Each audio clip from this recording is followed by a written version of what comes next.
이름이 뭐냐고요? 그건 왜 알려고 그러니? 당신하고 난 당신 성만 알고 이름은 모르잖아요. 난 당신의 이름을 알고 싶어요. 그게 뭐 잘못되기라도. 아무것도 아니야, 꼬마야. 아무것도 잘못된 거 없어. 내 이름은 한나야. 네 이름은 뭐니? 나는 그녀가 내 이름을 알고 있을 걸로 생각했다. 학교에서 쓰는 물건들을 책가방 대신 겨드랑이에 끼고 다니는 것은 정말 멋진 일이었다. 그래서 내가 나의 물건들을 부엌에 있는 테이블에 올려놓으면 맨 위쪽에, 즉 공책뿐만 아니라 책들 위에 적혀있는 내 이름이 보였다. 하지만 그녀는 그것을 보지 못했던 모양이다. 내 이름은 미하엘 베르크예요. 미하엘? 미하엘.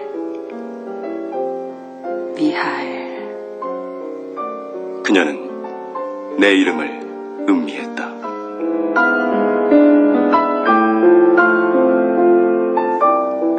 나는 그녀의 과거에 대해 물어보았다. 그때마다 그녀는 마치 먼지가 뽀얗게 앉은 괴짝에서 대답을 꺼내주는 것 같았다. 그녀는 지벤비르겐에서 자랐으며 17살 때 베를린으로 가 지멘스에서 일했다. 그러다가 21살에 군대에 들어갔다. 전쟁이 끝난 뒤에는 닥치는 대로 일자리를 얻어 근근히 생계를 이었다.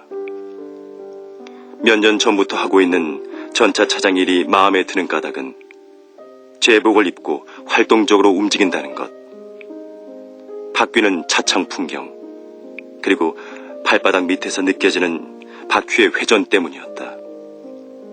그렇지 않으면 그녀는 이 일을 좋아하지 않았을 것이다.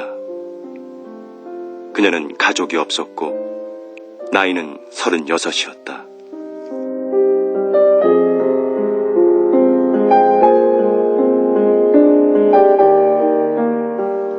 처음에 한나는 내게 제 시간에 집에 돌아가도록 재촉했다. 하지만 어느 정도 시간이 지나자 우리의 만남은 1시간밖에 그치지 않았고 나는 온갖 핑계를 둘러대며 저녁 식사를 빼먹기 시작했다. 책 읽어주는 일 때문이었다. 그 책을 좀 읽어줘. 직접 읽어요. 책을 갖다 줄 테니까. 꼬마야, 넌 목소리가 예쁘지 않니? 난 내가 직접 읽는 것보다 네가 읽어주는 것을 듣고 싶어. 내가 그녀에게 키스를 하려고 하자 그녀는 몸을 뺐다.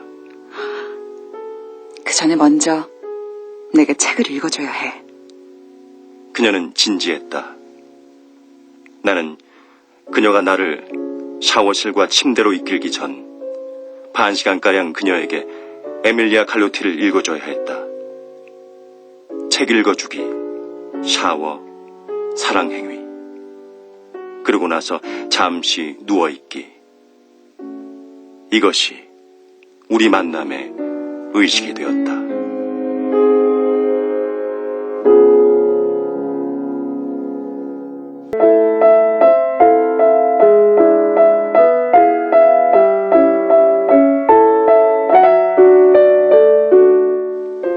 나는 한나를 다시 보았다. 그것은 법정에서였다. 당시 우리 교수님은 나치 과거와 그에 관련된 재판에 대해 연구를 하던 몇 안 되는 교수들 중 하나였다. 교수님은 그 재판을 세미나의 주제로 삼았다. 나는 그녀가 호명되어 일어나 앞으로 걸어 나갈 때에야 비로소 그녀를 알아보았다.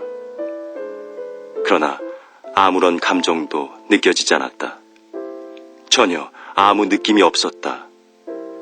그녀는 베를린에 있는 지멘스에서 일했으며 1943년 가을에 친위대에 들어갔다는 것이다. 당신은 자진해서 친위대에 들어갔습니까? 네. 왜죠? 한나는 대답하지 않았다. 지멘스에서 당신한테 근무조장 자리를 제안했음에도 불구하고 당신이 친위대에 들어갔다는 것은 사실입니까? 그녀는 외부의 압력 없이 나치 친위대에 자발적으로 들어갔다는 인상이 강하게 남아있었다. 당신은 당신이 수감자들을 죽음 속으로 보내고 있다는 사실을 몰랐습니까? 아니요. 알고 있었습니다. 하지만 새로운 사람들이 왔고, 이전 사람들은 새로운 사람들을 위해서 자리를 양보해야 했습니다. 그러니까 당신은 자리를 만들어야 했기 때문에 당신, 그리고 당신은 후송돼서 죽어야 해. 이렇게 말했나요? 한나는 재판장의 질문의 의도를 이해하지 못했다. 그러니까 저는 제 말은 하지만 재판장님 같았으면 어떻게 했겠습니까? 한나는 진심에서 그렇게 물은 것이었다. 그녀는 어떻게 달리 행동해야 했는지, 어떻게 달리 행동할 수 있었는지 정말 몰랐다. 그래서 그녀는 모든 것을 다 아는 것처럼 보이는 재판장에게 그 같으면 어떻게 행동했을까 듣고 싶었던 것이다. 이 세상에는 우리가 간단하게 응해서는 안 되고 또 목숨이 걸리지 않은 것이라면 그로부터 거리를 두어야 하는 일들이 있습니다. 그녀는 자신의 특별한 상황에서 그녀가 어떻게 행동해야 했는지를 알고 싶어한 것이지, 사람이 해서는 안 되는 일이 있다는 것을 알려고 한 게 아니었다. 재판장의 답변은 졸렬하고 궁색해 보였다. 그러니까 내가 지멘스에 취직하지 말았어야 했단 말인가? 그것은 재판장을 향해 던진 질문이 아니었다. 큰 소리로 그녀가 자신에게 말한 것이었다. 그녀가 주저한 까닭은 그 질문을 여태껏 자기 자신에게도 한 적이 없었기 때문이었다.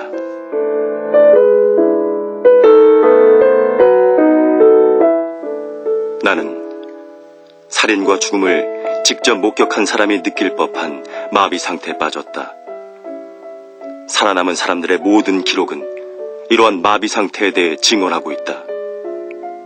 이러한 마비 상태 속에서 삶의 기능은 최소한도로 축소되고, 사람들의 행동은 다른 사람들에 대해 무관심하고 무자비해지며 가스를 살포하고 사람을 태워 죽이는 것이 일상적인 일이 되는 것이다.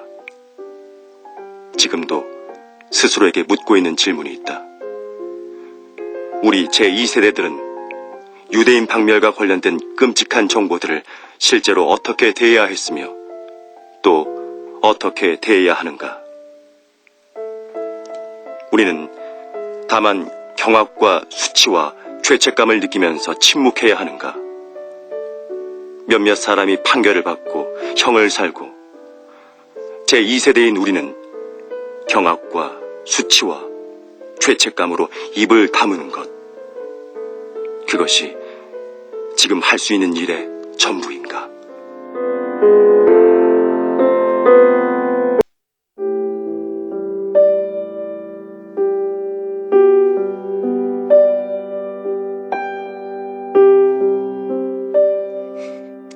저 여자가 그 보고서를 썼어요. 저 여자한테 모든 책임이 있어요. 전부 저 여자가 한 짓이에요. 그래서 그 보고서로 모든 것을 감추고 우리를 끌어들이려 한 거예요. 한나 슈미츠 씨, 당신은 왜 문을 열어주지 않았습니까?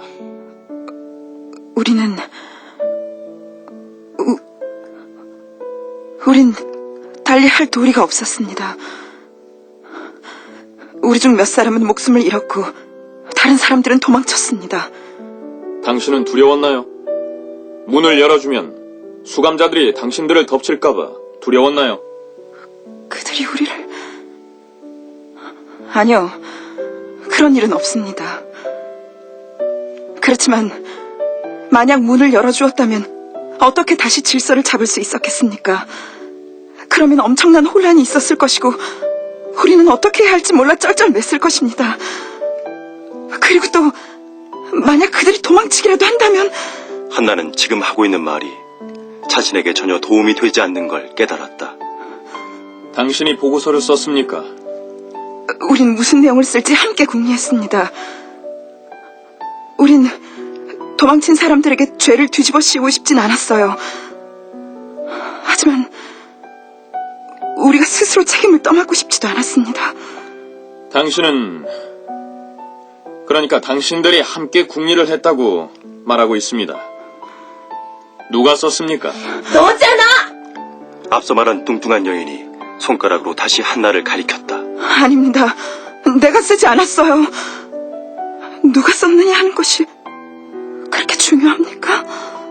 한 검사가 전문가에게 의뢰해서 보고서의 필체와 피고인 한나 슈미치의 필체를 서로 비교해보기로 하자고 제안했다. 내 필체라고요? 그러니까 내 필체를... 재판장과 검사, 그리고 한나의 변호사는 한 사람의 필체가 15년이 넘도록 그대로 유지되는지, 그래서 필체로 신원을 확인할 수 있는지를 놓고 논쟁을 벌였다. 한나는 그들의 말을 듣고 있다가 몇 번이나 무슨 말인가를 하려고 했다. 또는 무엇인가를 물으려 했다. 그녀의 태도는 갈수록 더욱더 불안해 보였다. 이윽고 그녀가 말했다. 전문가까지 부를 필요 없습니다. 제가 그 보고서를 썼다는 사실을 시인합니다.